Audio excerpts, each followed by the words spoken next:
Suscríbete a nuestro canal TVC Play y activa las notificaciones.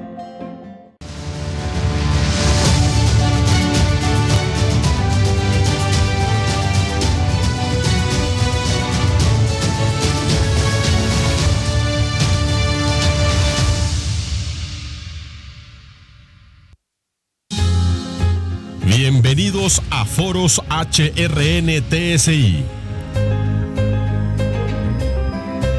El tema de hoy, el desafío de la educación 2021 en Honduras.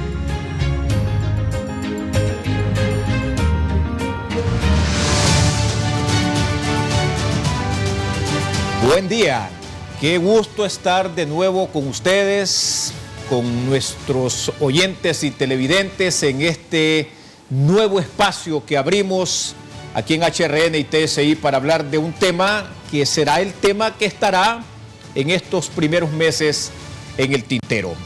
El desafío de la educación 2021 en Honduras. La pandemia COVID y los estragos causados por los fenómenos naturales han hecho que Honduras retroceda no menos de una década en la educación y que 2021 se presente como un año incierto en materia de enseñanza-aprendizaje. De acuerdo con lo proyectado por las autoridades competentes de cara al nuevo periodo lectivo, la infraestructura y la conectividad son los dos ejes sobre los cuales se moverán las acciones educativas en este 2021. Analistas de universidades públicas y dirigentes magisteriales han expresado sus dudas sobre el desarrollo de un esquema combinado de clases presenciales y virtuales si no está basado en una estrategia de formación docente continua y del rescate de los estudiantes desconectados del sistema. Otro sector de maestros son de la opinión que uno de los primeros pasos que deben darse es evaluar los resultados del programa de enseñanza remota que provocó una ruptura en la relación directa entre profesores y discípulos en el aula de clases. Hay un consenso en cuanto a que los alumnos no aprendieron nada en sus lecciones virtuales en 2020, lo que ha venido a deteriorar más la calidad de la educación en el país. En este punto es donde surge la disyuntiva. ¿Son los 200 días de clases una medición suficiente para saber el estado de la educación en Honduras? ¿Cuál debe ser la apuesta de Honduras?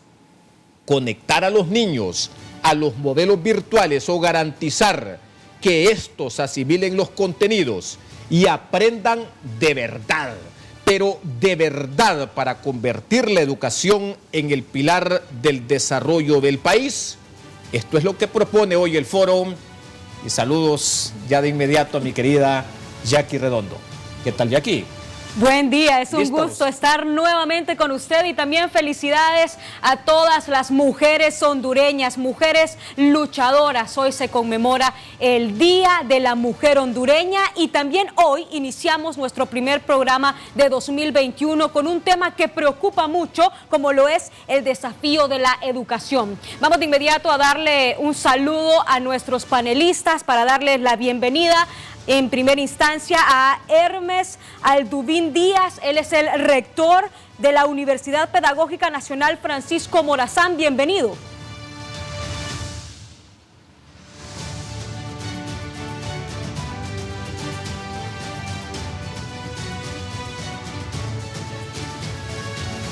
Un saludo especial, estimado licenciado Juan Carlos Barahona, licenciada Jackie Redondo.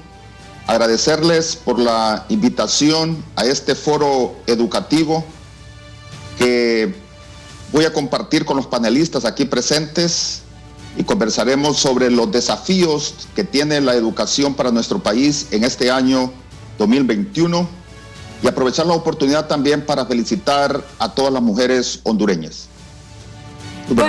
Buenos días, y desde Uruguay le damos la bienvenida al director de Educación en Uruguay, Gonzalo Baroni. Bienvenido. Bueno, muchas gracias por la invitación, un gran saludo a los demás panelistas, a todos los que nos están escuchando y viendo, y en especial a ustedes por este trabajo que han hecho de coordinación y poder contactar a los distintos expertos y y queridos integrantes de este interesante panel. Así que un gran saludo y el augurio de un gran intercambio para aprender más sobre la educación de nuestros países.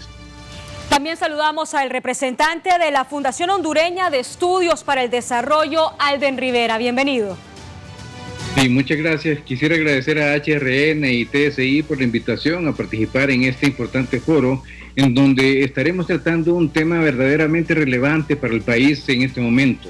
Un tema que tiene que ver con el desarrollo de las generaciones presentes y las generaciones futuras. Y un tema que será un reto importantísimo para el gobierno y para todos los sectores del país en este año 2021 y seguramente en los años subsiguientes. Así que muchísimas gracias, un gusto, mi saludo a los panelistas, mi saludo a los conductores de este foro y estoy seguro que tendremos un abordaje importante en términos de trasladar información a toda la población. Gracias. También saludamos a la presidenta del Consejo Centroamericano de Acreditación de la Educación Superior, la doctora Lea Azucena Cruz. Y por cierto, feliz Día de la Mujer. Muchas gracias por la invitación a participar en este foro desde mi perspectiva sobre un tema muy relevante para nuestro país. Saludo a los organizadores y a los panelistas. Bueno, hacemos una pausa, nuestra primera pausa, y ya de inmediato entraremos de lleno con nuestros panelistas en este interesante tema, una propuesta conducente a buscarle respuestas a esta incertidumbre con la que hemos comenzado el año 2021.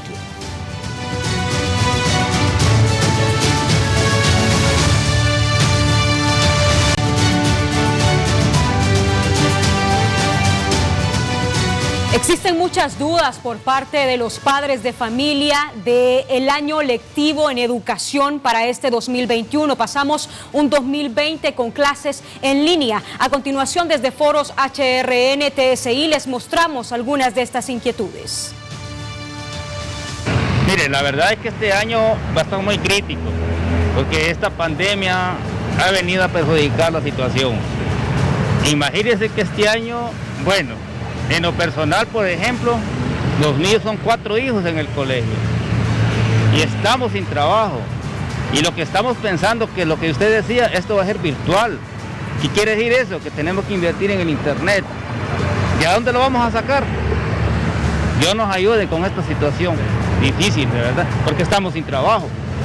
Conocimiento, por decirlo así, yo siento que los muchachos en la forma virtual no están aprendiendo nada y de una u otra manera sí hace falta las clases presenciales.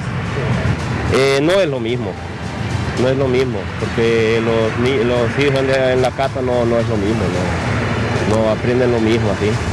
El mío el año pasado no estuvo así, no. Sí. Y otra de las cosas que ocupa un buen teléfono y uno no tiene a veces para comprarlo. Bueno, esa es la incertidumbre de la que le hablábamos al comienzo del foro. Esa incertidumbre con la que hemos iniciado también el 2021.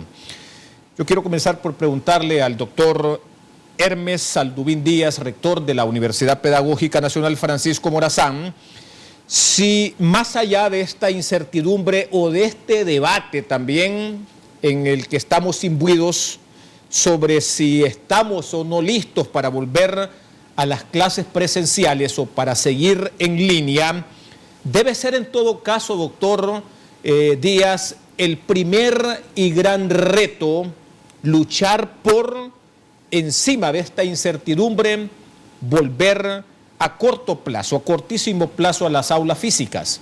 Doctor.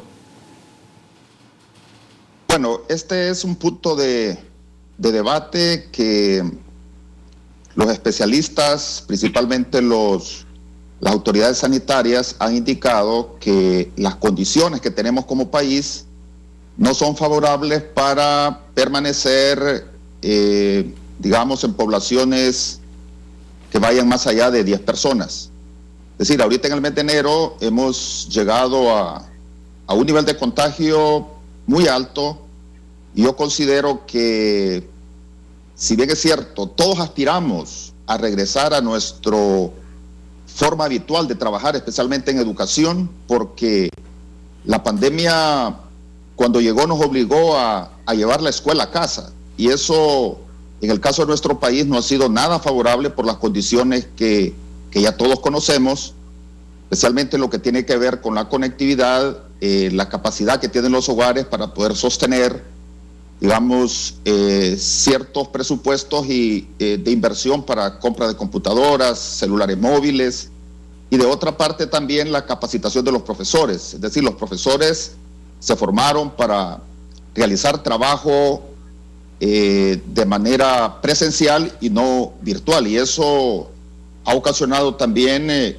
problemas que inciden en que los procesos de enseñanza-aprendizaje se lleven de la mejor manera. Yo pienso que en este momento hay que seguir haciendo el esfuerzo que todos hemos venido colaborando para poder capacitar a los profesores, y el Estado de su parte debería de también realizar una inversión para crear una plataforma digital, una plataforma educativa que tenga acceso libre para los niños, para las niñas, para los jóvenes y para los estudiantes universitarios. Creo que ese es un gran desafío en los temas de inversión. Habría que hacer el esfuerzo de esperar un poco, ir valorando y monitoreando cómo la pandemia se va mitigando. Ojalá eso pudiéramos lograrlo haciendo los cercos epidemiológicos, y de otra parte que nos llegara la vacuna también, y seguir trabajando también en los niveles de conciencia ciudadana para que todos nos cuidemos y podamos usar la mascarilla, hacer distanciamiento social y todas las digamos nuevas normas, cambios de conducta que debemos de tener ante una crisis como esta.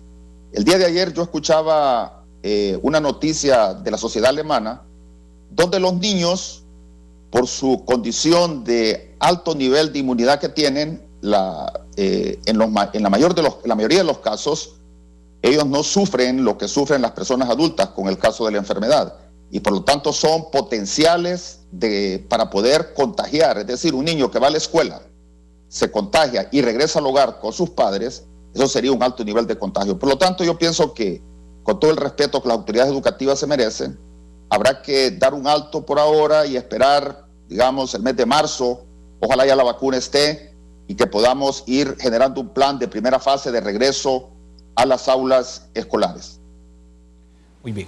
Bueno, vamos de inmediato hasta Uruguay con el director de Educación, Gonzalo Baroni, y está visto que en países con dificultades de conectividad, como lo es Honduras, nunca va a ser la primera apuesta las clases en línea. ¿Qué opina usted al respecto? Primero que nada, muy interesantes las palabras del rector. Realmente me ha iluminado mucho sobre la situación de vuestro país. Es algo muy complejo. Nosotros desde el año pasado hemos procurado, nosotros tenemos año lectivo de marzo a diciembre. El año pasado, cuando en los primeros días del mes de marzo nos llega la pandemia, tomamos la decisión de cerrar todas las escuelas e institutos en todo el país. Sin embargo, a los 15, 20 días empezamos a ver, luego de un monitoreo a través de las plataformas en línea, nosotros tenemos una agencia de innovación educativa que se llama Plan Ceibal, que nos permitió observar que, sobre todo en los sectores más vulnerables a nivel sociocultural y educativo, era donde menos se estaba aprendiendo, los más desprotegidos, los más alejados de las zonas urbanas, de los centros de las capitales, de regionales y demás. Entonces, tomamos la decisión de que el 22 de abril del año pasado, retornar en las escuelas rurales, en los institutos rurales. ¿Por qué? Porque eran justamente esos niños los primeros que no tenían conectividad, que el espacio de socialización, que es la escuela, no se estaba dando, que muchos académicos y muchos documentos que veníamos consultando insistían en que la educación virtual, la educación en línea, estaba sustituyendo, y estábamos camino a una progresiva sustitución de los caminos y los corredores de aprendizaje. Sin embargo, quedó demostrado de que al menos hoy en ningún país del mundo se puede aprender 100% en línea. Y sobre todo en los primeros niveles, en los niveles primarios, donde uno está aprendiendo a leer, a escribir, donde la escuela es un espacio mucho más amplio que simplemente donde se imparte conocimiento. Es un lugar donde se socializa, donde se aprenden distintas costumbres locales, donde se aprende sobre su propio país, sobre la región y sobre el mundo, pero a través de un método interactivo.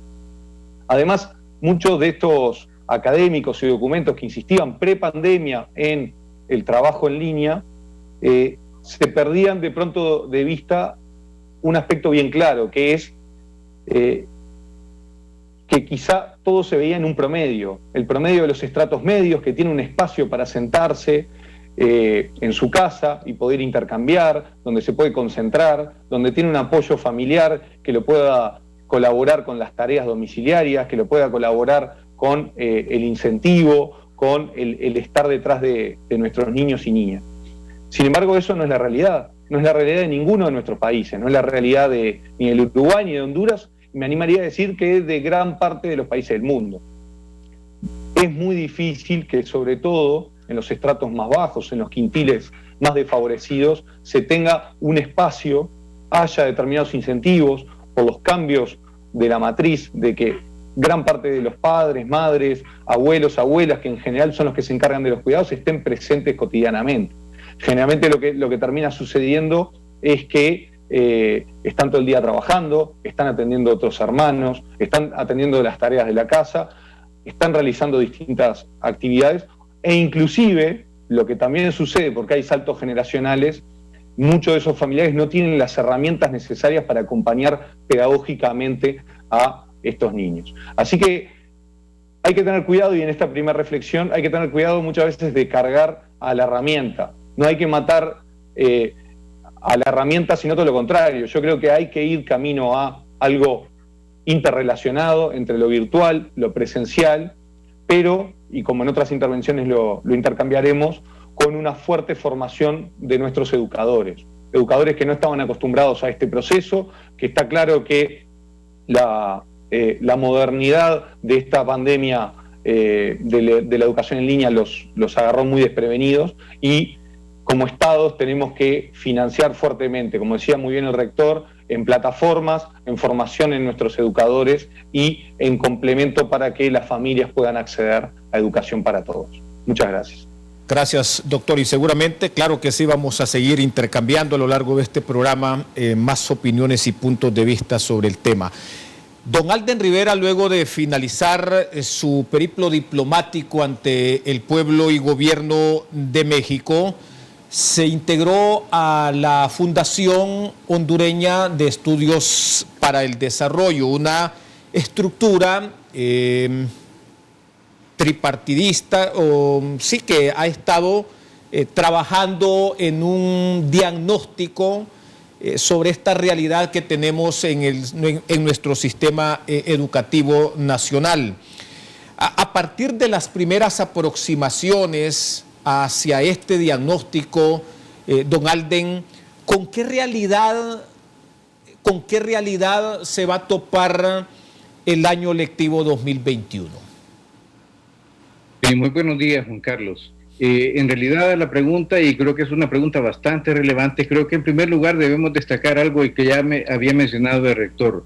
Vamos a encontrar el inicio de este año 2021 con un fenómeno sanitario, con una pandemia que está en situación comunitaria en el país, que está presente en todos los municipios del país, que tiene una incidencia positiva del 33%, con alrededor de 150,000 personas contagiadas y una letalidad que anda en el orden del 2%. Es decir, es un fenómeno que está afectando severamente todas las estructuras de la sociedad hondureña, y lo más importante es que tenemos conciencia, tenemos absoluta certidumbre que la pandemia seguirá estando presente en la vida de los hondureños a lo largo del año 2021 y a lo largo del año 2022. Es decir, no tendremos condiciones sanitarias en el país como para avanzar en la idea de retornar a un proceso de formación educativa eminentemente presencial como lo tuvimos en el año 2019. En segundo lugar, yo diría que el año 2021 nos recibe con una economía también sumamente afectada, con la pérdida de alrededor de 550,000 empleos, con la pérdida de miles de unidades productivas, con una economía y unas finanzas públicas severamente afectadas, con una pérdida de recaudación tributaria en el orden de los 30,000 millones de lempiras, con un déficit fiscal del 5.7%, el más alto que hemos tenido en los últimos 10 años, y con una deuda pública que alcanza niveles del 57.5%.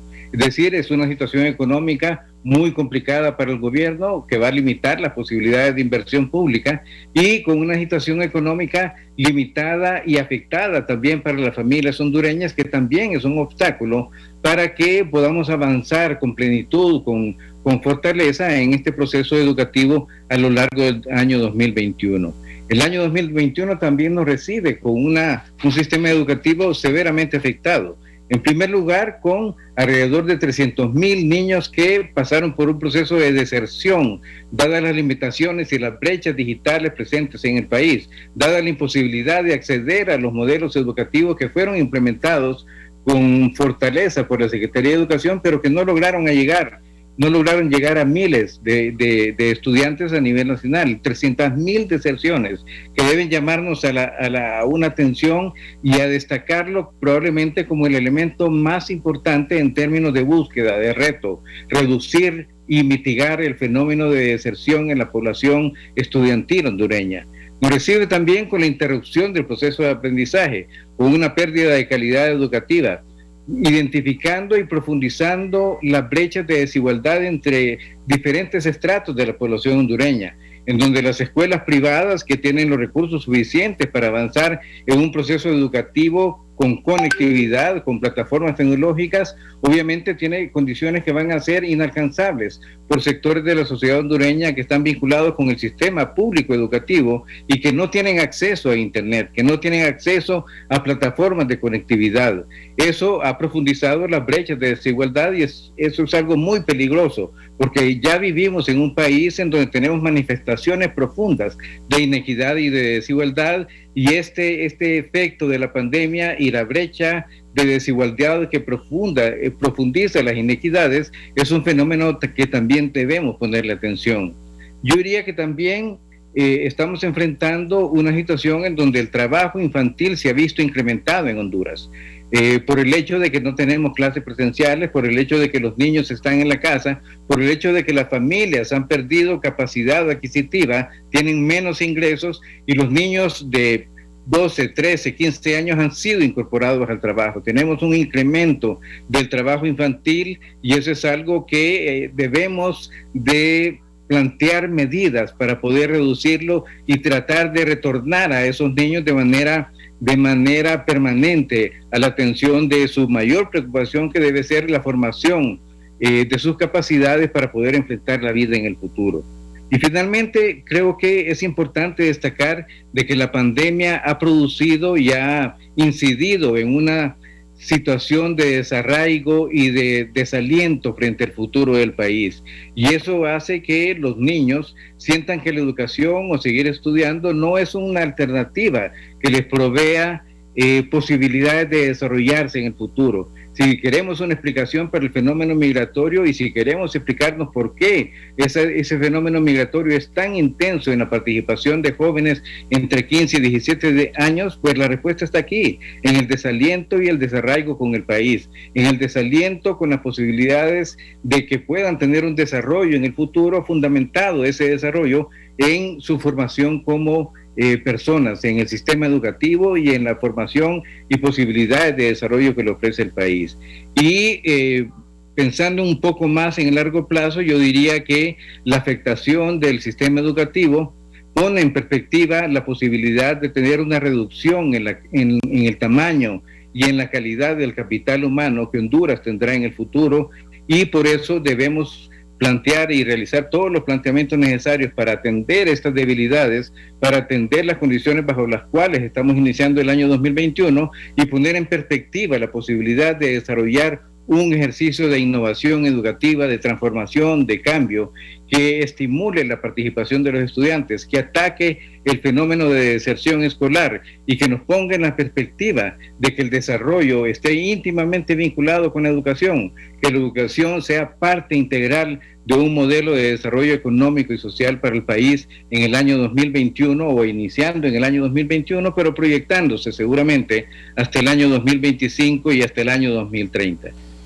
Vaya realidad esta, ¿verdad? Sí. Por eso veo ahí un poco sorprendido o asustado al doctor Baroni. Sí, pero mire, esta es la realidad de la educación de Honduras. Y no solo de la educación, porque aquí don Alden Rivera nos habló del impacto que tiene en el trabajo infantil, del impacto también que tiene en materia económica y algo muy importante, la deserción. 300,000. Miren ustedes, y esto se da mucho porque no hay conectividad en diferentes áreas rurales de Honduras. Aún sigue siendo el reto más grande de las clases en línea. Doctora Lea Cruz, ¿qué deben hacer las autoridades? ¿Deben seguir el modelo que nos acaba de decir el director de Educación de Uruguay en cuanto a, en el área rural, volver a clases presenciales?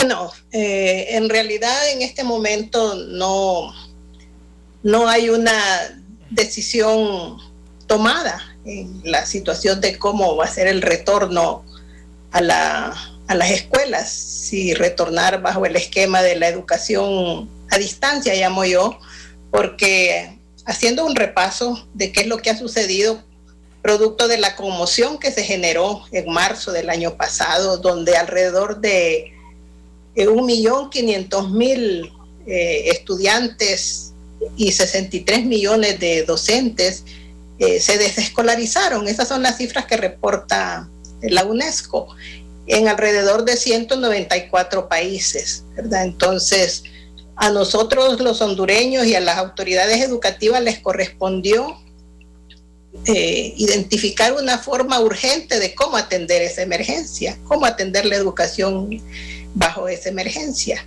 Y en ese sentido se manejaron poco a poco, porque también entendemos que hubo decisiones que el momento lo requerían urgente, ¿verdad? Entonces, desde mi perspectiva, con un poco de limitaciones. Pero ¿qué es lo que ha sucedido? Yo veo 4 escenarios de lo que ha estado pasando en esa situación. En primer lugar, identifico los estudiantes desescolarizados, pero mediante la modalidad a distancia, con acceso a la computadora, con conectividad, con apoyo de los padres de familia. Ese es un estrato. También encontramos estudiantes con computador o un teléfono celular, pero siempre con conectividad, pero sin apoyo de los padres de familia, porque también hay que ver los niveles de alfabetización de nuestra población. Identificamos también otro estrato, y es estudiantes apoyados o asistidos a través de los medios radiales o de programas televisivos. Y un último grupo que identificamos es los estudiantes que fueron apoyados por medios escritos, por guías, por cuadernos de trabajo. Lo que no tenemos la certeza es si llegaron a los niños o a los estudiantes todas esas opciones. Así que en ese sentido, la educación a distancia pienso que está en relación también con la evolución que se ha venido dando del desarrollo tecnológico. Nos podemos remontar un poco a lo que ha sucedido en los primeros años de la humanidad, una educación apoyada, como dice don Alden, con un modelo de desarrollo económico sostenido en la agricultura. Luego viene la era industrial, la automatización de la producción, la revolución tecnológica. Y ahora en este momento nos encontramos en una era de la información, del conocimiento, de la innovación y la era digital propiamente dicha. Así que en ese sentido es importante seguir considerando que las tecnologías de la información y la comunicación deben estar asentadas en las instituciones educativas, aunque retornemos, no sabemos si en el mediano plazo o del año, a la presencialidad, que lo veo todavía muy remoto por cómo se están dando las circunstancias. La perspectiva que tengo es de una educación combinada, donde va a manejarse el modelo de educación a distancia y la presencialidad. Así que en ese sentido hay que privilegiar la necesidad de que en las escuelas estén asentadas las tecnologías de la información y la comunicación, y por lo tanto la urgente necesidad de que se dispongan de conectividad en las escuelas. Bueno, vamos coligiendo, vamos poniéndonos de acuerdo en que todavía no estamos listos para volver a las clases presenciales, pero vamos también coincidiendo en la urgencia en que la educación presencial seguirá siendo, más allá de las limitaciones que el aula física, que la escuela física en este momento manifiesta en razón de esta pandemia, seguirá siendo ese el primer y gran reto, seguir apostando por la educación presencial. Y yo le pregunto, doctor Díaz, rector de la Universidad Pedagógica Nacional, si tenemos claro esto, ¿verdad? Si tenemos claro que la estructura controlada de una escuela no es replicable en línea, ¿verdad? En eso estamos ya, en eso estamos más claros, en eso estamos quedando más claros, doctor Díaz. Sí, bueno, en realidad creo que todos compartimos que sustituir la escuela presencial en una plataforma no es posible. Es decir, la escuela por esencia es un espacio social y los grandes pensadores, los psicólogos, los pedagogos contemporáneos comparten de que el aprendizaje en su más alto potencial se desarrolla a través de actividad social. Entonces, eso se ve limitado cuando el niño se encuentra en casa interactuando con un computador, independientemente de que pueda conversar de forma sincrónica con otra persona en otro espacio, digamos, que no es en el que él está en ese momento.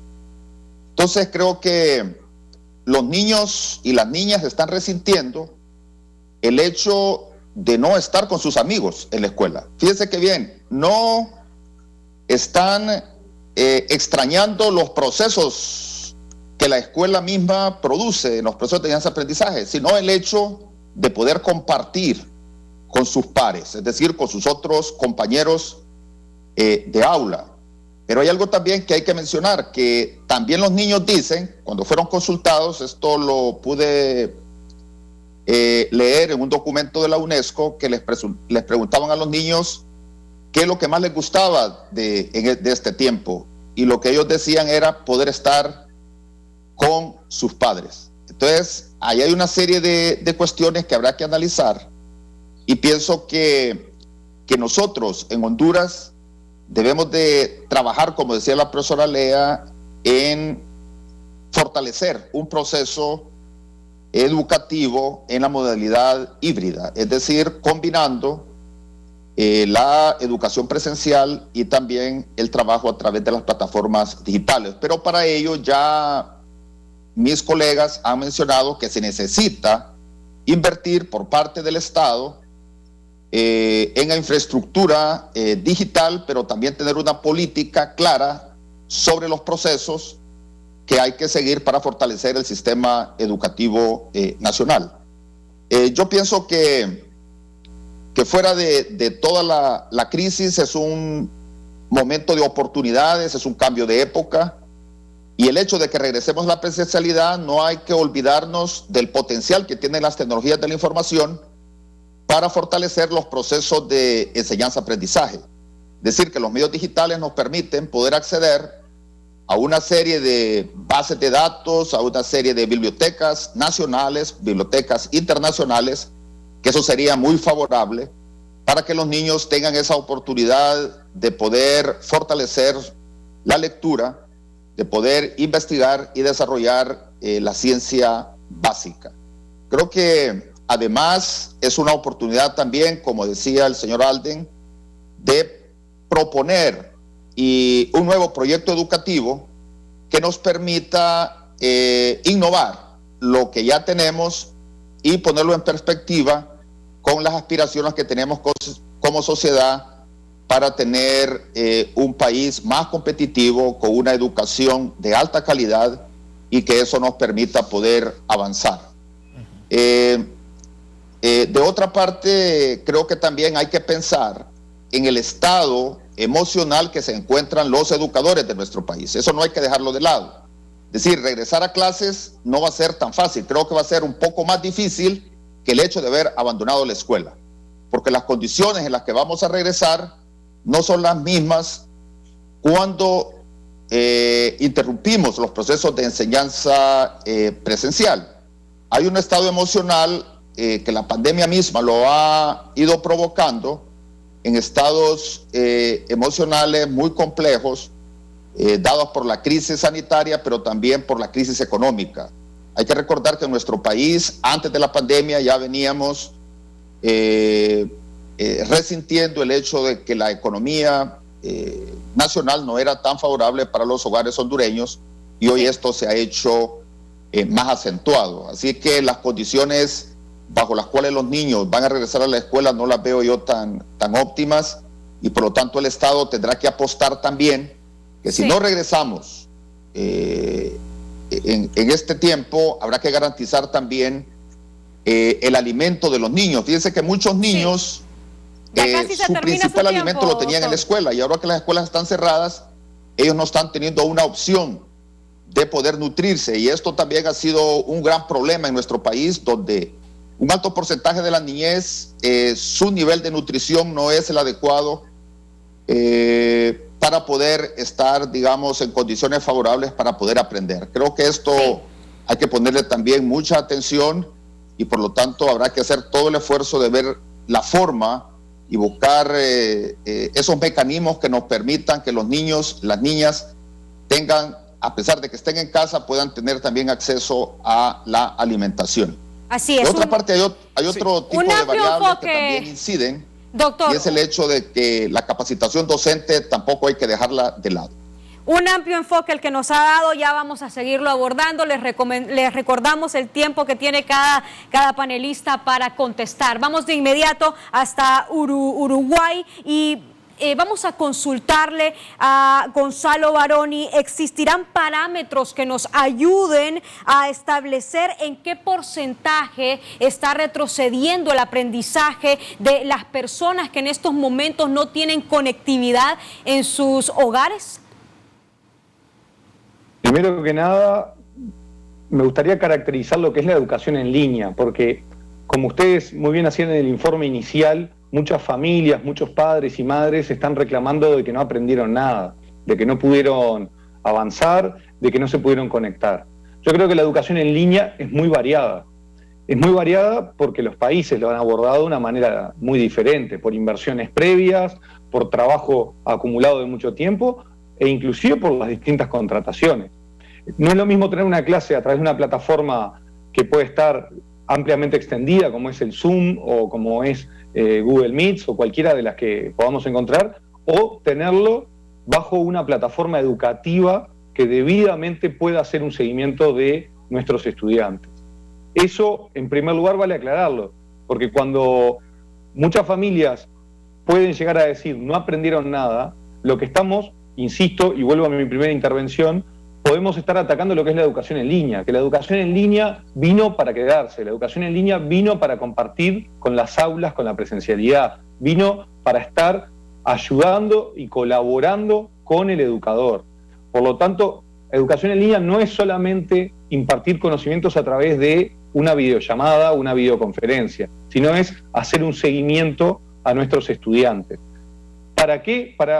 Yendo a la pregunta que tú me hacías, para justamente saber cuánto aprendió, hasta qué punto pudo culminar una tarea, cuál de su tarea domiciliaria pudo terminar, cuál le costó, cuál tuvo más dificultades para alcanzar. Hay el mercado económico ha marcado, y las inversiones lo están mostrando, hay mucha inversión en plataformas educativas, que muchos los ofrecen organismos multilaterales con ayudas, muchos lo ofrecen gobiernos. Nosotros tenemos una agencia de innovación educativa que los invito de pronto a buscarla, a nuestros oyentes y escuchas. Plan Ceibal. Plan Ceibal durante años, que ya es una política de Estado, lo comenzó un gobierno anterior, ahora estamos en un gobierno de distinto signo y se está priorizando, se está profundizando en buscar una mayor conectividad, pero también en contratar buenas plataformas educativas que nos permita que los niños que no están concurriendo, los jóvenes que no están concurriendo y los adultos, porque también muchos que se han desvinculado son adultos que estaban intentando retomar la educación. ¿Hasta qué altura han aprendido? ¿Qué es lo que han aprendido? ¿Qué es lo que no han podido aprender? ¿Qué es lo que más les dificulta? Tenemos información en cuanto a las tareas que han podido culminar. Hay pruebas de salida, pruebas de entrada, hay exámenes. Nosotros en estos días estamos con las escuelas de verano, están empezando a retornar varios de estos jóvenes y niños a las clases y estamos haciendo una evaluación presencial. Sin embargo, para los países que no están optando todavía por retornar, como es el caso de Honduras, podrían hacer una evaluación en línea que les permita por lo menos saber en un día, a una específica hora, aquellos que no se pudieron conectar, que se conecten para hacer una prueba, para hacer una evaluación, para poder ver, e inclusive, y también lo seguiremos hablando en las próximas intervenciones, evaluar la posibilidad de que los sectores más vulnerados puedan retornar presencialmente. Sí. Y ahí es donde lo que apuntaba el doctor Baroni agrava más, alarma más esta situación de la educación en línea en Honduras, en el tema de no solamente recibir el contenido en línea, sino del seguimiento que se le da a ese contenido, porque, bueno, el padre de familia no tiene recursos para comprar estos famosos paquetes. Ahí es donde la situación tiende a agravarse y es donde realmente queremos reparar y observar en el seguimiento de los contenidos que recibe el educando, que por razones de dificultades económicas que también planteaba don Alden al inicio de este foro, agravan más la situación, repercuten, impactan más en el tema educativo, en el tema de la formación educativa en línea.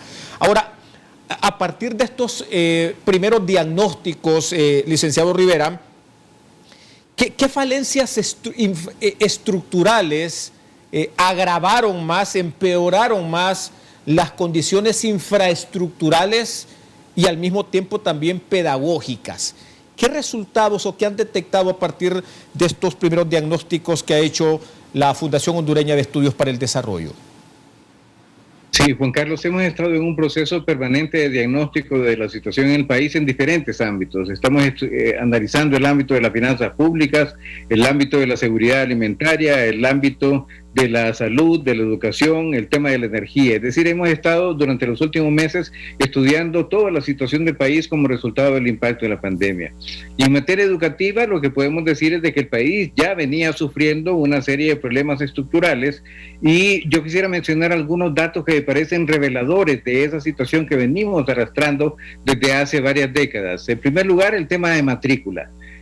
Si nos damos cuenta, Juan Carlos y Jackie y mis colegas que están acompañando el foro, en el año 2019, 2 millones de estudiantes se matricularon en el sistema de educación pública del país. 2 millones de estudiantes, de los cuales 250,000 se matricularon en el nivel de educación prebásica, 1.250.000 se matricularon en el nivel de educación básica y 500,000 se matricularon en el sistema de educación media. Y aquí tengo la primera observación, el primer tema que debe llamarnos a una profunda reflexión. Ese diferencial que se da entre la educación básica y la educación media nos dice que al momento de transitar de la educación básica a la educación media, es decir, al momento de transitar del 9º grado al 10º grado, cuando los niños alcanzan 15, 16 o 17 años, estamos perdiendo 750,000 estudiantes.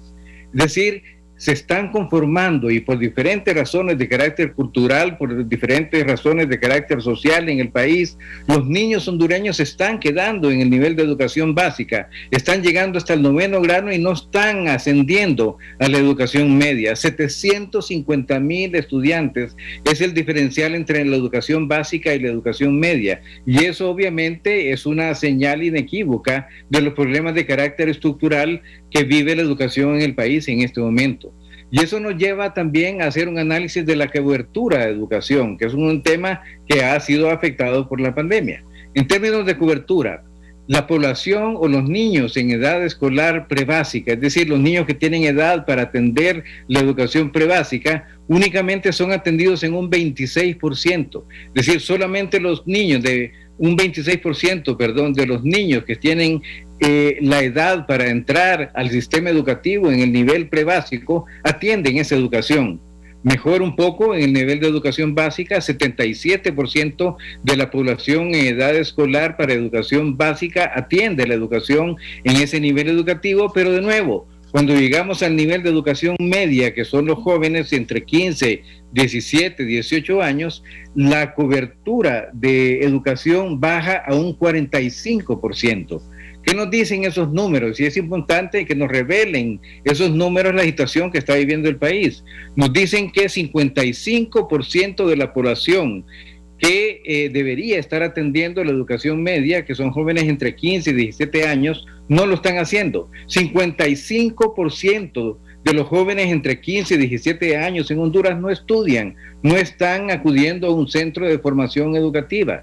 Y ahí llegamos a la tesis esta de los jóvenes que no trabajan, que no estudian, los famosos ninis, de los que se habla desde hace muchos años, y que en Honduras, en base a estos datos de cobertura, nos dicen que podría representar entre un 55 y un 60%. De nuevo, si queremos tener una explicación de la situación que vive el país en términos sociales, si queremos tener una explicación de lo que se vive el país con las caravanas y los fenómenos migratorios, aquí hay un elemento fundamental para poder entenderlo. En esta forma en que se está comportando la cobertura educativa. Luego, es importante de que podamos hacer referencia a calidad educativa, y que podamos hacer referencia a esa situación de desaliento, a ese desencuentro con la realidad que está viviendo el país en este momento. Si quisiéramos evaluar en qué ámbitos la pandemia ha afectado de manera más dramática a la situación del país en materia educativa, yo diría que es en términos de matrícula, en términos de deserción, en términos de cobertura, en términos de calidad educativa y en términos también del ánimo de los padres de familia y de los estudiantes mismos, de creer que la educación es un medio y es un mecanismo, un puente para poder avanzar en su desarrollo personal. En Honduras aún no nos recuperamos tanto del huracán ETA y Iota, y las autoridades de educación anuncian que hasta mediados de febrero van a comenzar a reconstruir la infraestructura dañada por estos ciclones. Gran parte de esta infraestructura también ha quedado dañada en Tegucigalpa y en diferentes partes del país, en donde ya un gran porcentaje de escuelas y colegios necesitan mantenimiento. ¿Qué tan importante y qué tan urgente, doctora Lea Cruz, es que las autoridades comiencen de lleno a trabajar en la infraestructura de los centros de educación? Bueno, recordemos que al momento estamos a 10 meses de haberse producido la interrupción de la escolarización en nuestro país, bueno, y en el mundo, ¿verdad? Se tomaron las medidas emergentes, lo reitero, ¿verdad? Eso dio la oportunidad para preparar de manera progresiva un plan. Yo entendería que a 10 meses de haber sucedido la crisis sanitaria, la Secretaría de Educación tiene un rumbo, tiene un plan, tiene una propuesta concreta del retorno a clases. Ya mis colegas han insistido, y la experiencia de otros países también, de cómo se está abordando esta situación. En su mayoría han vuelto a través de una combinación de educación a distancia y educación presencial. Esto considerando todas las situaciones que limitan la presencialidad. Podemos ver, por ejemplo, qué es lo que está sucediendo aquí en nuestro alrededor, en el área centroamericana. Nosotros desde el Consejo de Acreditación que presido, constantemente estamos dando seguimiento, monitoreando lo que está sucediendo en nuestro entorno. Por ejemplo, Panamá iniciará su proceso de escolarización a partir del mes de marzo y por un trimestre mediante la educación a distancia o educación en línea. Nicaragua volverá con la educación presencial en el sistema básico y secundario. Costa Rica retoma desde una modalidad combinada, la educación presencial y la educación en línea. El Salvador sigue con la virtualidad. Y en este momento nosotros consideramos que es importante que desde la Secretaría de Educación se creen condiciones de certidumbre para la ciudadanía, para los profesores, para los estudiantes, para los padres de familia, cómo es que va a ser el retorno a clase. Y en esto entra en juego las condiciones en que están los centros educativos. Yo creo que estamos en condiciones nosotros en este momento de hacer un esfuerzo mental, un ejercicio y tender una mirada desde nuestro entorno, desde nuestro contexto y desde la mirada del sector gubernamental, cómo se encuentran las aulas escolares o los centros educativos, ¿verdad? No solamente en la parte de infraestructura física, sino que también en las condiciones que requiere la época, porque no solamente es por la pandemia o por lo que ha sucedido con los huracanes, sino que por las necesidades de una transformación educativa que responda a las necesidades de desarrollar competencias a tono con el siglo XXI, que es formar personas imaginativas, creativas, innovadoras, emprendedoras, con liderazgo. Y eso requiere hacer las cosas de manera diferente a como las veníamos haciendo. Es decir, encontrarnos con instalaciones físicas diferentes a como las dejamos antes de la crisis, del inicio de la crisis y ahora con la situación de los huracanes. Significa que es necesario que las escuelas estén en las mejores condiciones posibles y ahora con más exigencias que deben haber: servicios sanitarios básicos, agua potable, la energía eléctrica o la energía solar para que hayan posibilidades de la conectividad que es tan necesaria y de esa manera asegurar una educación adecuada a las necesidades de la época y a los requerimientos que se tienen. Ahora bien, yo pienso que no solamente conviene que nos enfoquemos en los asuntos de la infraestructura sobre el retorno a clase y las condiciones que deben estar listas. También hay que pensar en si vamos a volver a enseñar de la misma manera. Un aprendizaje pasivo, donde el niño o el estudiante está frente a un pizarrón. Esta pandemia es como una que nos desnudó de cómo es la situación en la que nos encontramos. Nuestro país y el resto del mundo también se ha visto afectado por esas circunstancias. No solo nosotros. Prueba de ello es que al momento todavía hay 46 países que no tienen el plan de retorno claro a clase, de los 194 países. Así que en ese sentido sí es urgente generar las mejores y en más corto tiempo condiciones para restaurar las instalaciones físicas y que estén en mejores condiciones que antes. Sí. Y además con un agregado, que es la exigencia de la época, que hayan condiciones de facilitar la conectividad y el equipamiento necesario para poder instalar las tecnologías de la información y de la comunicación en los centros educativos. Doctora, vamos a hacer un nuevo alto. Estamos prácticamente ya cuesta abajo, ¿verdad? En un tema tan apasionante, tan complejo como el mismo sistema educativo nacional. Con don Hermes Aldubín Díaz, Gonzalo Baroni, Alden Rivera y Lea Azucena Cruz. Seguimos en Foros HRN, TSI, analizando los desafíos, revisando los grandes desafíos y retos que la educación nacional tiene en este 2021.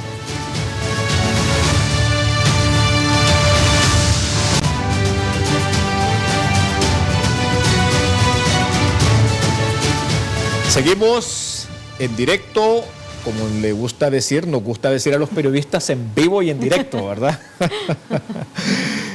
Hay algo que lo mencionaba al final de su última intervención la doctora Lea Azucena Cruz, y es algo que realmente en nuestro sistema, en nuestra realidad, se vuelve insoslayable. Yo quisiera recordar algo que también lo planteaba Jackie. El hecho de que la actual administración del país contemple que hasta en la segunda quincena de febrero comenzarán a reconstruir, a reparar los centros educativos dañados por las tormentas tropicales que nos golpearon entre octubre y noviembre del año pasado, pues evidenciaría lo que también apuntaba el doctor Baroni desde Uruguay, que esta pandemia ha también desnudado otra serie de falencias. La falencia de la inacción gubernamental ha desnudado también la inacción de los gobiernos, ha puesto en evidencia también ese abandono histórico en el que los gobiernos de turno han tenido la educación en el país. Y yo quisiera preguntarle, doctor Díaz, ¿qué tanto permea realmente en la formación pedagógica del alumno hondureño el estado de la infraestructura? Cuando uno ve esos centros educativos sin agua potable, con servicios y baños en condiciones tan precarias, pues hombre, cuando vemos centros educativos enmontados, llenos de monte, ¿qué tanto eso golpea o qué tanto eso repercute en la formación del alumno hondureño? Insistimos, la infraestructura, las condiciones infraestructurales, claro que tienen que ver, ¿verdad, doctor?, con la formación del alumno. Sí, sin lugar a dudas, que el hecho de contar con condiciones pedagógicas favorables para el aprendizaje, eso es una variable muy importante a tomar en cuenta en todo proceso educativo. La maestra le apuntaba el hecho de que la Secretaría de Educación tiene un plan de trabajo de una parte encaminado a restablecer y generar las condiciones propias para el retorno a clases presenciales. Hace algunos días, en una reunión que tuvimos con el ministro de Educación, donde las universidades públicas y privadas, más la Asociación de Medios de Comunicación, le hacíamos entrega de un plan educativo basado en el Plan Sectorial de Educación sobre 7 temas vitales que se deberían de tomar en cuenta para impulsar el proyecto educativo nacional. Ahí nos dimos cuenta de que el país tiene en deterioro total aproximadamente unos 600 centros educativos que van a tener que ser reconstruidos casi totalmente. ¿Qué quiere decir esto? Que a esos centros no podemos llevar los estudiantes por ahora. No sé cuánto tiempo va a tomar restablecer un centro educativo que fue deteriorado por las tormentas que ya todos conocemos que sucedieron a finales del año pasado. Apuntar que las condiciones pedagógicas hay que garantizarlas para que los estudiantes se sientan cómodos y que también estén altamente motivados para el aprendizaje. Si el estudiante no está altamente motivado para el aprendizaje, muy difícilmente vamos a poder avanzar y ir logrando las metas y los objetivos que nos hemos trazado como país. Así que yo pienso que a partir de ahora, en medio de la crisis, es generar las oportunidades, no perder la esperanza de que como hondureños podemos construir un proyecto educativo nacional donde podamos aglutinarnos todos los sectores involucrados de la sociedad hondureña. Y pensaríamos que en el corto plazo habrá que garantizar la conectividad, hay que garantizar también el acceso a las plataformas digitales, tanto de estudiantes como de los profesores, de garantizar también las condiciones hidrosanitarias de los centros educativos que antes de la pandemia ya estaban en crisis y que por lo tanto eso debe ser garantía, dado que esa normalidad que teníamos antes de la pandemia no va a ser posible regresar a ella. Tenemos una nueva realidad y por lo tanto el hecho de contar con agua potable en los centros, eso va a ser de suma importancia. El hecho de tener un plan de retorno garantizando las medidas de bioseguridad también es otro elemento que hay que tenerlo muy bien garantizado. Habrá que llamar a los padres de familia para que ellos se apropien de este plan. Es decir, hay que llegar a un consenso. Hay que consultar a los niños también, porque un plan construido de arriba hacia abajo creo que no va a ser una salida favorable para el retorno a clases. Al principio lo dije, el retorno a clases va a ser más complejo que el hecho de haber interrumpido y dejado la escuela. Por lo tanto, surgen nuevas variables que habrá que trabajarlas, habrá que incorporarlas en un plan estratégico que nos dé una salida favorable y que podamos pronto regresar a los salones de clase a los cuales estábamos habituados. Bueno, muchas gracias. Y analizando y viendo cuál sería el sector de la educación formal más afectado con la brecha de la era digital, viendo que en Honduras hay muchos que tienen muchísimos problemas de conectividad, vamos con Gonzalo Baroni.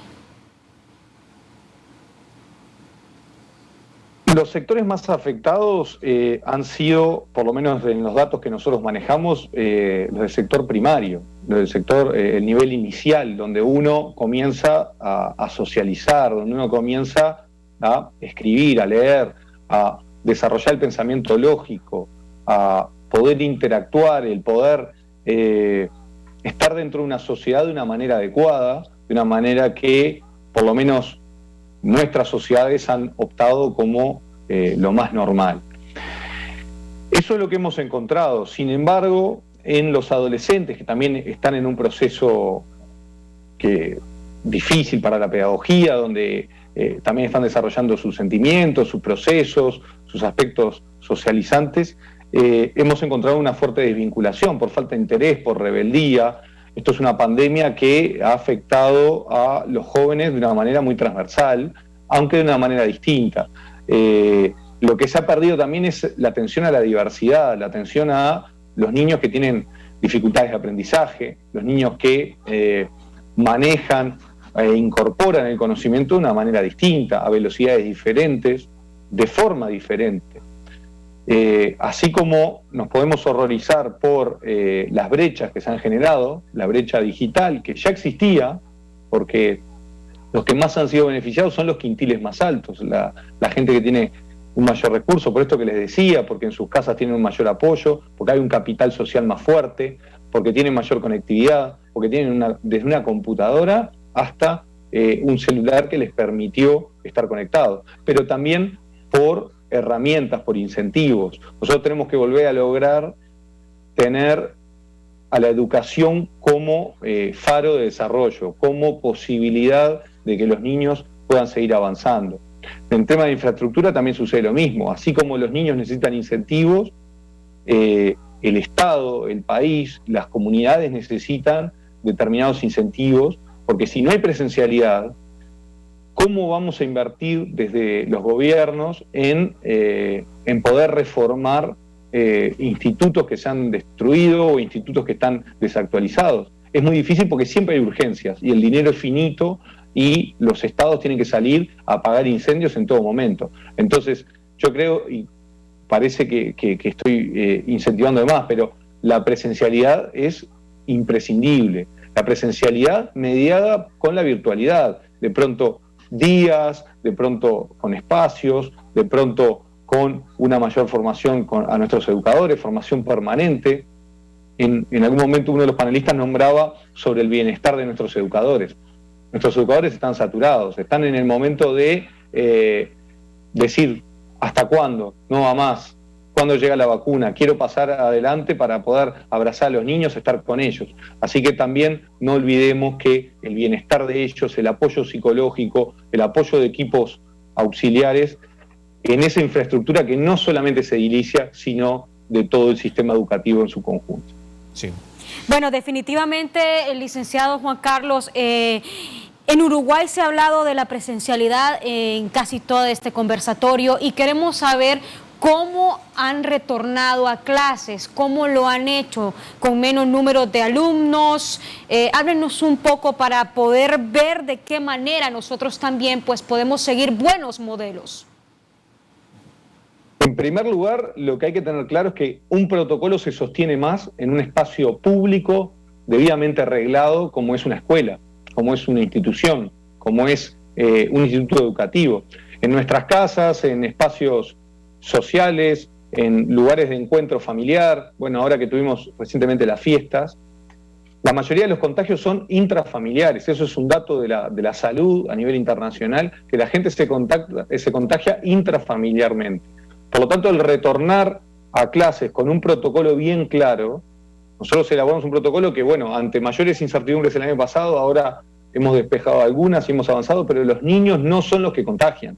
Los niños tienen un porcentaje muy bajo de contagiosidad, por lo tanto, el retornar con un protocolo adecuado, nosotros hemos mantenido lo que es la mascarilla, hemos mantenido los 2 metros de distancia, 1,5 metros en algunos lugares que están más restringidos el espacio público de socialización.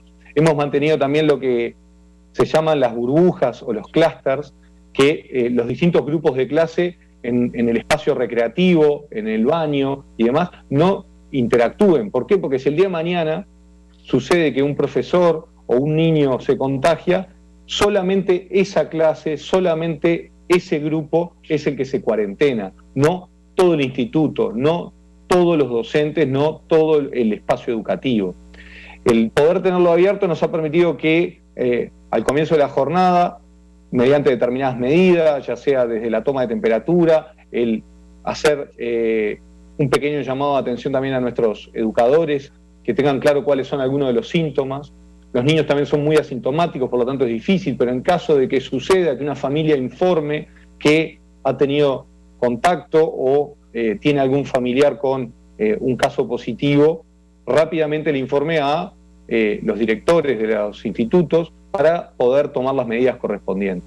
Mucho alcohol en gel, mucha sanitización, también los baños con fácil acceso, ventanas en todo momento abiertas, grupos que no se crucen y protocolos bien reglados, que, insisto, es más fácil el cumplimiento de protocolos en lugares públicos donde hay autoridades nacionales vigilando por ellos que en los domicilios, que, insisto, es donde se producen la gran mayoría de los contagios.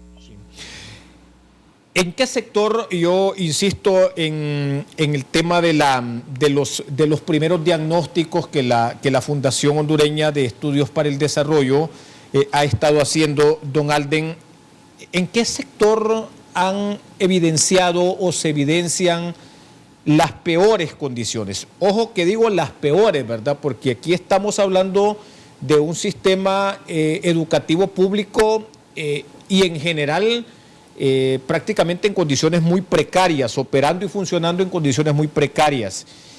A partir de estos primeros diagnósticos, ¿en qué sector de la educación pública nacional han detectado, han evidenciado ustedes las peores condiciones en las que el alumno está siendo formado pedagógicamente? Bueno, que ya decir formación pedagógica termina siendo un decir en el país, ¿verdad?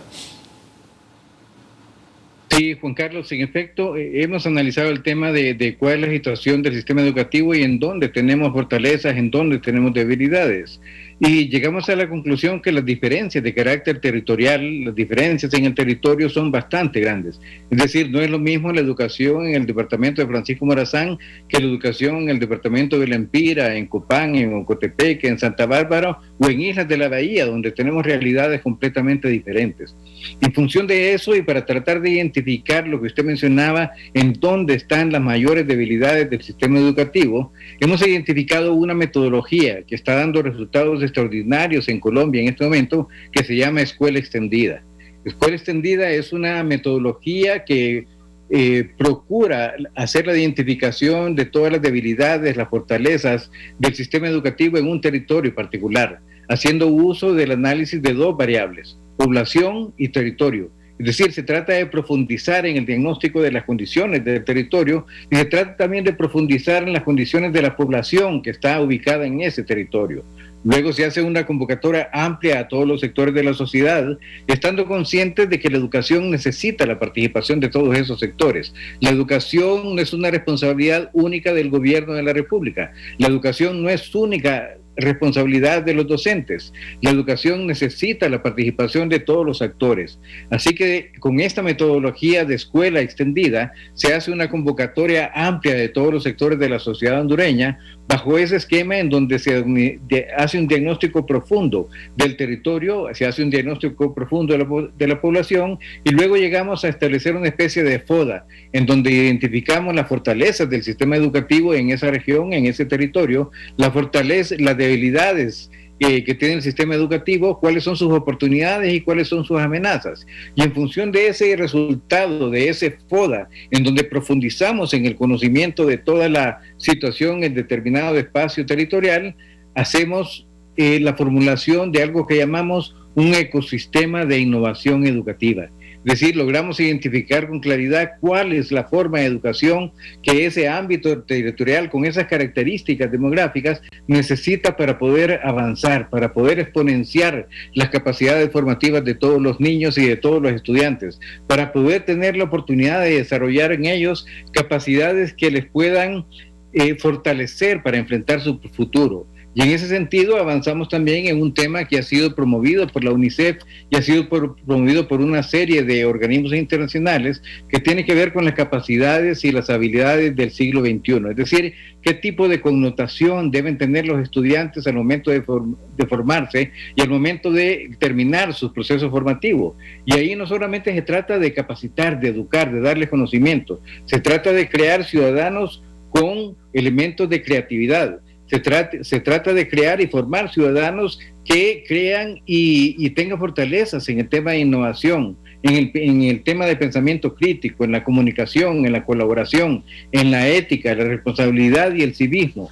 Es decir, tratamos de complementar lo que es la parte puramente formativa y agregarle, darle un valor agregado con elementos que han sido estudiados durante los últimos años y que se le denominan, como ya mencionaba, habilidades del siglo XXI, el perfil demográfico del ciudadano perfecto para el siglo XXI.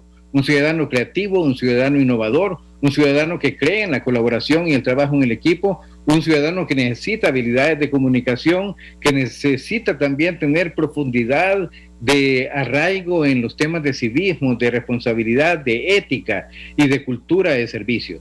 Esas son las variables que estamos trabajando en este momento para tratar, en primer lugar, de identificar las debilidades y luego atacar esas debilidades con un enfoque de escuela extendida que realmente pueda identificar las mejores maneras de poder impulsar un proceso educativo en los diferentes departamentos del país. Ese es un ejercicio que ya estamos comenzando, Juan Carlos, con un proyecto piloto en 3 escuelas y esperamos poderlo extrapolar hacia todo el territorio en una propuesta que ya presentamos a la Secretaría de Educación. Bueno, así es. Vamos de inmediato con la doctora Lea Cruz. Y doctora, estamos viendo que en algunas escuelas de nivel técnico están retornando las clases presenciales con 5 alumnos por cada módulo, una vez al día. ¿Ve correcto esta decisión? Bueno, en este caso es importante que hagamos una comparación entre las carreras con un corte humanista y las carreras de la línea de la ciencia y la tecnología. En el caso de las humanidades, sí es más factible avanzar desde la educación a distancia o la educación en línea, como se le quiera denominar. Pero en el caso de las carreras de corte de la ciencia y la tecnología, el currículum tiene una fuerte carga en cursos que requieren del uso de laboratorios, de talleres. Y desde esa dimensión difícilmente podemos lograr el desarrollo de las competencias que están planteadas en esas carreras solamente desde una educación en línea. Necesariamente se tiene que trabajar en los laboratorios y en los talleres. Por esa razón, muchos países, muchas instituciones educativas, sobre todo universidades, están retornando a la presencialidad, sobre todo ponderando ese tipo de carreras. Lo mismo que en relación con la consulta que usted hace, Jackie, de las carreras técnicas en nuestro país, porque han hecho una valoración de la necesidad que se tiene de el logro de habilidades, de esas competencias en esas carreras, solamente es a través de esa metodología, del uso de talleres y laboratorios. Ahora, a mí me parece muy bien esa decisión de estar regresando, si las condiciones, por supuesto, se han analizado, se tienen todos los protocolos, hay medidas de bioseguridad, el distanciamiento físico, y todo lo que nosotros conocemos. Y sobre todo en grupos reducidos. Eso es importante. Eso conlleva a que seguramente se han definido la alternancia de estudiantes para poder cubrir a la población de esas carreras técnicas. Así que en ese sentido, acá lo que hay que privilegiar es el interés por el logro de los objetivos que se persiguen en esas carreras y sus habilidades y competencias necesarias.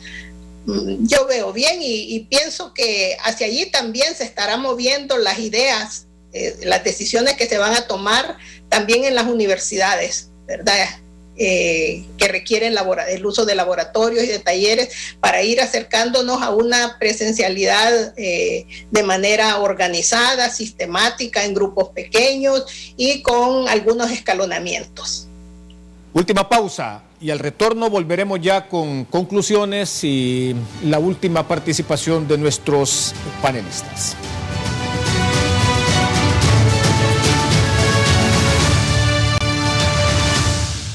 La capacitación de los docentes es vital para el desarrollo de actividades académicas virtuales. El Estado debería de realizar una inversión para crear una plataforma digital y educativa con acceso libre. En las actuales circunstancias, lo idóneo es promover un esquema de interacción entre las actividades académicas virtuales y las clases presenciales, pero nunca podrá ser sustituida la comunicación presencial entre docentes y alumnos. Debemos fortalecer la modalidad híbrida, una combinación entre las clases en línea y las presenciales. Con todo, es un momento de oportunidades para desarrollar la enseñanza complementada con la utilización de herramientas digitales. Es el tiempo de innovar y de poner en perspectiva un nuevo modelo educativo. La educación en línea vino para quedarse y para convivir con las clases presenciales. En Honduras, 750,000 estudiantes están quedando entre la educación básica y la enseñanza media. Solamente un 26% de niños de edad prebásica están siendo atendidos y el 55% de jóvenes están excluidos de la educación media. Requerimos una transformación educativa para desarrollar competencias que estén en sintonía con el siglo presente. De regreso a las clases, debemos preguntarnos, ¿vamos a enseñar de la misma manera, de forma pasiva, donde el alumno solamente recibe conocimientos? La educación debe ser parte integral de un modelo de desarrollo económico y social de Honduras. Doctor Hermes Aldubín Díaz, en un minuto, que es bien difícil, pero ¿cuál sería su conclusión o su recomendación al cierre de este foro y agradeciéndole también su participación? Bueno, en principio totalmente de acuerdo con las conclusiones que ustedes han podido resaltar de esta conversación con los colegas panelistas y decir que estamos en un momento propicio para implementar un proyecto educativo nacional, apuntando ya con esas ideas que están plasmadas en las conclusiones sobre el hecho de generar un cambio con metodologías apropiadas acorde a las nuevas exigencias de este siglo XXI, una escuela que propicie el pensamiento crítico, el pensamiento de alto nivel, y no solo estar trabajando con el libro de texto. Creo que hay que volcarse a trabajar en metodologías más activas que propicien un verdadero aprendizaje y así de esta manera formar a ciudadanos más competentes. Gracias. Su mensaje final al director de Educación de Uruguay, Gonzalo Baroni.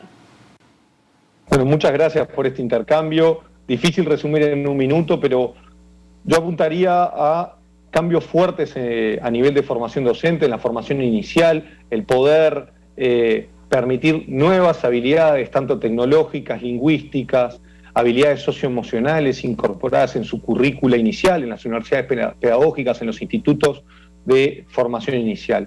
También tenemos que buscar nuevas exigencias en el currículum educativo, que no pase solamente por el contenido ni el asignaturismo, sino habilidades transversales, habilidades blandas. Tener claro de que este proceso ha desarrollado cambios profundos en lo cultural y en los modelos económicos. ¿Hacia dónde va el mundo? Estos jóvenes, estos niños, esta población que se está formando hoy en día, ¿para qué va a ser? ¿Va a aportar un valor agregado a nuestras economías, a nuestros países, o simplemente va a repetir viejos conocimientos? Y también, por último, destacar que habría que buscar modificaciones en las normativas vigentes. El tener un comportamiento blended, un comportamiento híbrido de la educación, de la información, nos va a permitir reflexionar sobre normativas vigentes en cuanto a base de datos, en cuanto a poseer información, en cuanto a que las familias se sientan seguras y vean a la tecnología como un aliado y no como un enemigo. Licenciado Alden Rivera, ¿cuál sería su conclusión a propósito del tema abordado hoy? Sí, de acuerdo con las conclusiones y los felicito por la capacidad de síntesis. Yo quisiera agregar que hay algunas medidas que nos parecen que son sumamente importantes y que forman parte de las propuestas de la Fundación Hondureña de Estudios para el Desarrollo. En primer lugar, la vacunación universal de los docentes y el personal administrativo de los que trabajan en los establecimientos de salud. Eso es fundamental para poder llegar a esa etapa, a ese momento en donde podemos regresar a modelos educativos semipresenciales en una primera etapa y presenciales más adelante, probablemente en el año 2023. Atender los problemas derivados de las fracturas que se han provocado en la infraestructura educativa. Yo retomaría el tema de atender y resolver los problemas de acceso a agua potable y alcantarillado sanitario en 5.400 escuelas que requieren una inversión de 1.300 millones de lempiras. Luego reconstruir 534 escuelas que fueron destruidas completamente por los fenómenos ETA y IOTA con una inversión de alrededor de 1.000 millones de lempiras.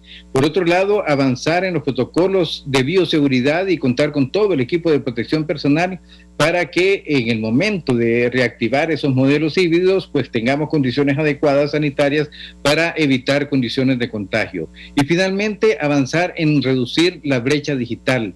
Eso es algo importante que tenemos que hacer por la vía de Conatel. Conatel tiene un proyecto desde hace varios años de trasladar internet para todas las escuelas a nivel nacional, pero no hemos podido avanzar. Debemos hacerlo, debemos avanzar con fortaleza y finalmente llegar a un modelo de innovación educativa en donde tenga presencia escuela extendida, como ya he mencionado, que es una propuesta de la Fundación, en donde tengamos presencia de las habilidades del siglo XXI como parte de las responsabilidades y de las búsquedas de formación de todos los estudiantes, y creo que este es un momento difícil para Honduras, pero es un momento de grandes oportunidades. Debemos avanzar para innovar, debemos avanzar para reconstruir, pero debemos avanzar para transformar, para ser mejores y para acelerar los procesos educativos en el país.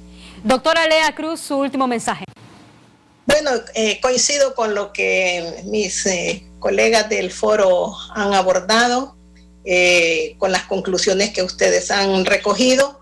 y de esa manera yo me voy más en la línea entonces de plantear un desafío mayor, no como una afrenta, sino que como un compromiso como ciudadana, como educadora, de transformar verdaderamente el modelo educativo hondureño en todos sus niveles, donde utilicemos un nuevo método sobre la base del diálogo y en el que participen todos los sectores.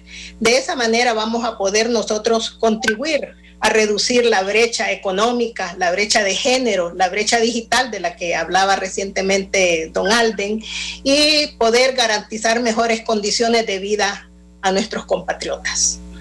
Gracias a nuestros panelistas, nuestros respetados panelistas, pero sobre todo gracias a quienes nos han escuchado, a los que nos han visto en este gran foro de HRN y TSI.